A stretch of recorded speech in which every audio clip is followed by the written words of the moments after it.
को हमें अच्छे से रेडी करना है। इतना अच्छे से हम इस घोल को रेडी करेंगे और इतना अच्छा और क्रम्स बने हमारा हलवा बनकर रेडी होगा। इसे मैंने अच्छे से मिक्स कर लिया है और अब हम गैस पे एक कढ़ाई रखेंगे और इसे अपन बनाना स्टार्ट करेंगे। देखिए ये बहुत अच्छे से बिल्कुल लम्स फ्री ये घोल हमारा बनकर रेडी हो गया। अब हम कढ़ाई में इस घोल को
फिर से 1 टीस्पून घी को इसमें शामिल करूंगी।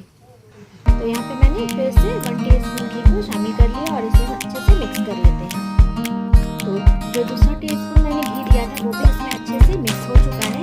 तो अब अगेन मैं इसमें 1 टीस्पून घी और केसर को इसमें शामिल कर लेती हूँ और साथ ही मैं pinch of orange food colour भी शामिल करती हूँ। तो मैंने यहाँ पे केसर, ऑरेंज फूड कलर और घी को शामिल कर दिया और इसे हम अच्छे से मिक्स कर दिया। फ्रेंड्स सभी इंग्रेडिएंट्स बहुत अच्छे से मिक्स हो गए हैं, कलर के अब मैं इस टाइम पे इसमें लास्ट जो हमारा 4 टीस्पून घी बचा हुआ है इसे मैं शामिल करूंगी और कटिंग किए हुए ड्राई फ्रूट्स को मैं इस टाइम पे इसमें शामिल कर देती हूँ। तो मैंने घी को शामिल कर लिया है। इसमें 4 मगज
और इसे बनाने में बहुत ज़्यादा मेहनत भी नहीं लगता है, बहुत ज़्यादा टाइम भी नहीं लगता, और बहुत ही ईजी वे में ये बन जाता है। बस कुछ टिप्स